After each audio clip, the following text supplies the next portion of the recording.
یعنی اللہ خود اس کی نگرانی فرماتا ہے اور اسے اپنی پناہ میں لے لیتا ہے۔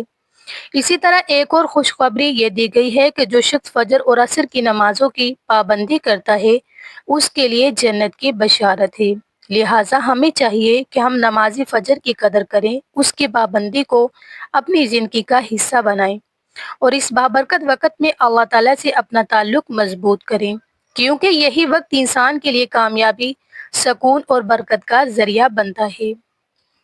ایک روایت میں بیان کیا گیا ہے کہ نبی کریم صلی اللہ علیہ وسلم نے فرمایا، جو شخص عشاء کی نماز باجماعت ادا کرتا ہے اسے آدھی رات کے قیام کا ثواب ملتا ہے، اور جو عشاء اور فجر دونوں نمازیں باجماعت ادا کرے اسے پوری رات عبادت کرنے کا اجر دیا جاتا ہے۔ لیکن افسوس کے ساتھ کہنا پڑتا ہے کہ فجر کی نماز کے معاملے میں ہم میں سے اکثر لوگ سستی اور غفلت کا شکار ہیں۔ باقی نمازوں کے مقابلے میں فجر میں نمازیوں کی تعداد کم ہوتی ہے۔ یہی حال گھروں میں بھی نظر آتا ہے، جہاں فجر کی نماز کو وہ اہمیت نہیں دی جاتی جو دیگر نمازوں کو دی جاتی ہے۔ اکثر لوگ موسم کا بہانہ بنا لیتے ہیں، گرمی میں کہتے ہیں کہ رات چھوٹی تھی اور سردی میں ٹھنڈ کی وجہ سے بستر چھوڑنا مشکل لگتا ہے، لیکن یہ عذر اللہ تعالیٰ کے نزدیک قابل قبول نہیں ہے۔ ہم میں سے بہت سے لوگ یہ شکایت کرتے ہیں کہ ہماری زندگی میں برکت نہیں، آمدنی میں سکون نہیں اور ہر وقت کوئی نہ کوئی پریشانی رہتی ہے، کبھی بیماری، کبھی مالی تنگی، کبھی ذہنی دباؤ۔ اگر ہم غور کریں تو معلوم ہوگا کہ ان مسائل کی ایک بڑی وجہ ہماری نماز، خاص طور پر فجر کی نماز میں کوتاہی بھی ہو سکتی ہے۔ جب انسان اللہ کے حکم کو نظر انداز کرتا ہے تو زندگی سے برکت کم ہو جاتی ہے۔ اسی لیے ضروری ہے کہ ہم اپنی اس غفلت کو دور کریں، فجر کی نماز کی پابندی کریں اور اپنے دن کی شروعات اللہ کی یاد سے کریں۔ یہی وہ عمل ہے جو ہماری زندگی میں سکون، برکت اور آسانی لا سکتا ہے۔ بعض روایات میں رزق اور برکت کو نماز فجر سے جوڑ کر بیان کیا گیا ہے۔ اس کا مفہوم یہ ہے کہ صبح کے وقت اللہ تعالیٰ اپنے بندوں کے لیے رزق کے دروازے کھول دیتا ہے۔ جو لوگ اس وقت بیدار ہو کر اللہ کی عبادت میں لگ جاتے ہیں وہ اس خیر و برکت میں حصہ پاتے ہیں، جبکہ جو غفلت میں سوتے رہتے ہیں وہ اسی خاص وقت کی برکت سے محروم رہ جاتے ہیں۔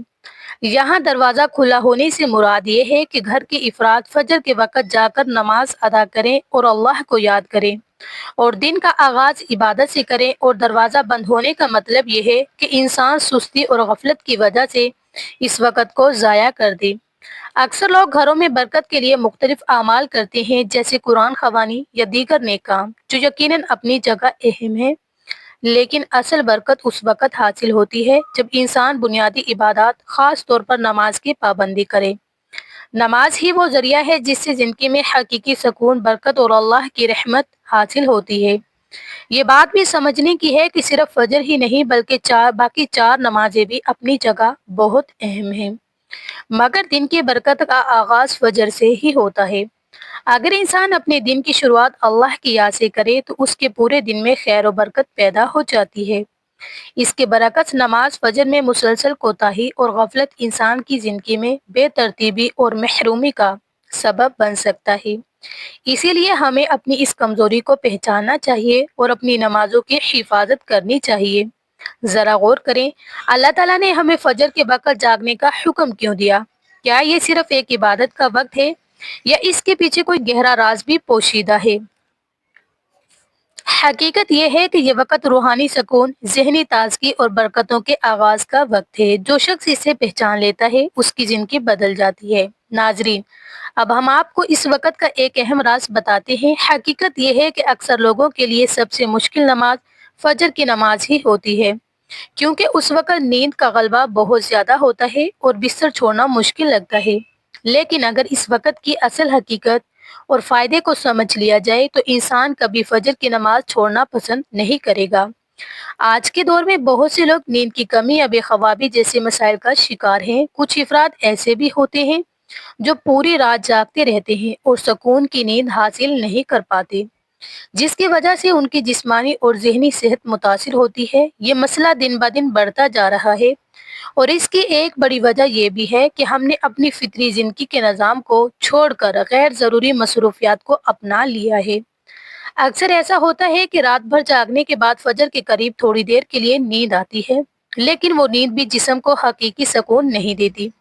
نتیجتاً انسان سارا دن تھکاوٹ، بے چینی اور کمزوری محسوس کرتا ہے۔ یہاں تک کہ بعض لوگ مختلف دوائیں استعمال کرنے کے باوجود بھی سکون حاصل نہیں کر پاتے۔ ایسے میں انسان کے دل میں ایک سوال ضرور آتا ہے کہ آخر اسے سکون کی نیند کیوں نہیں ملتی؟ حقیقت یہ ہے کہ بہت کم لوگ اپنے اندر اٹھنے والی اس آواز کو پہچانتے ہیں جو انہیں بیدار ہو کر اللہ کو یاد کرنے اور نماز ادا کرنے کی طرف بلاتی ہے۔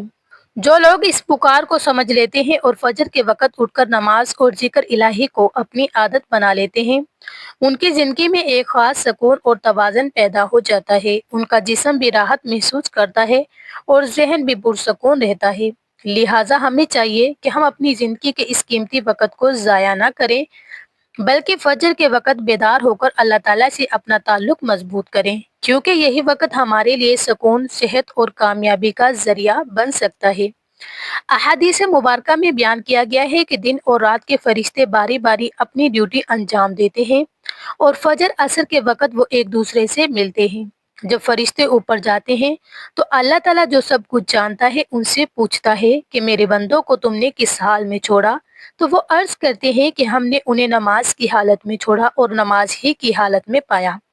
یہی وجہ ہے کہ فجر اور عصر کے اوقات کو خاص اہمیت دی گئی ہے۔ ان اوقات میں عبادت کرنا انسان کے لیے بہت بڑی سعادت ہے۔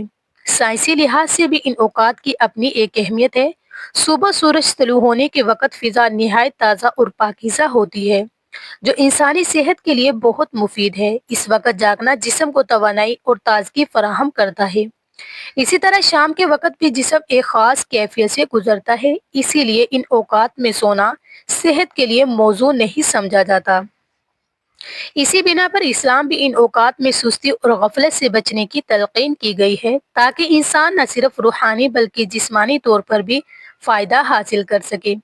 نبی کریم صلی اللہ علیہ وسلم نے فرمایا کہ جو شخص سورج نکلنے سے پہلے فجر اور سورج غروب ہونے سے پہلے یعنی کہ عصر کی نماز ادا کرتا ہے وہ جہنم سے محفوظ رہے گا۔ یہ ایک بہت بڑی خوشخبری ہے۔ مزید یہ بھی فرمایا گیا کہ اگر لوگ عشاء اور فجر کی نمازوں کی فضیلت کو صحیح معنوں میں جان لیں تو وہ ضرور ان میں حاضر ہونے کی کوشش کریں گے، چاہے انہیں خود کو گھسیٹ کر ہی کیوں نہ آنا پڑے۔ اب ذرا ہم خود اپنا جائزہ لیں۔ ایک طرف ان نمازوں کی اتنی بڑی فضیلت اور اہمیت ہے اور دوسری طرف ہماری سستی اور لاپرواہی۔ ہمیں چاہیے کہ ہم اپنی اس غفلت کو دور کریں اور ان قیمتی اوقات کی قدر کرتے ہوئے نمازوں کی پابندی کو اپنی زندگی کا لازمی حصہ بنا لیں۔ ناظرین، ایک اہم سوال یہ بھی ہے کہ کیا فجر کی نماز کے بعد سونا جائز ہے؟ تو اس کا جواب یہ ہے کہ فجر کے بعد سونا جائز تو ہے، لیکن بعض علماء نے اسے ناپسندیدہ قرار دیا ہے، خاص طور پر جب یہ روزانہ کی عادت بن جائے اور سستی کاہلی کا سبب بنے۔ احادیث سے یہ بات معلوم ہوتی ہے کہ صبح کے وقت برکت اور رزق کے لیے نہایت اہم ہے، اسی لیے جلدی جاگنا اور اس وقت کو مفید کاموں میں لگانا زیادہ بہتر سمجھا جاتا ہے۔ البتہ اگر کسی کو واقعی نیند کی ضرورت ہو، جیسے کوئی شخص رات بھر عبادت یا کسی ضروری کام میں مصروف رہا ہو، تو ایسے میں فجر کے بعد آرام کرنا جائز ہے۔ بہتر طریقہ یہ ہے کہ اگر ممکن ہو تو سورج نکلنے کے بعد اشراق کی نماز ادا کر کے پھر آرام کیا جائے، کیونکہ اس میں زیادہ برکت ہوتی ہے۔ یاد رکھیں، فجر کے بعد سونا منع نہیں ہے، لیکن اگر یہ عادت انسان کو سستی، غفلت اور کام میں کمی کی طرف لے جائے تو پھر اس سے بچنا چاہیے۔ بہتر یہی ہے کہ فجر کے بعد کچھ وقت اللہ کی یاد، تلاوت یا ذکر میں گزارا جائے تاکہ دن کا آغاز خیر و برکت کے ساتھ ہو۔ اللہ تعالیٰ سے دعا ہے کہ وہ ہمیں نمازوں کی پابندی کرنے اور اپنی زندگی کو اس کے احکامات کے مطابق گزارنے کی توفیق عطا فرمائے، آمین۔ ناظرین، آپ بھی کومنٹ میں اللہ تعالیٰ کے 99 ناموں میں سے کوئی ایک نام ضرور لکھیں۔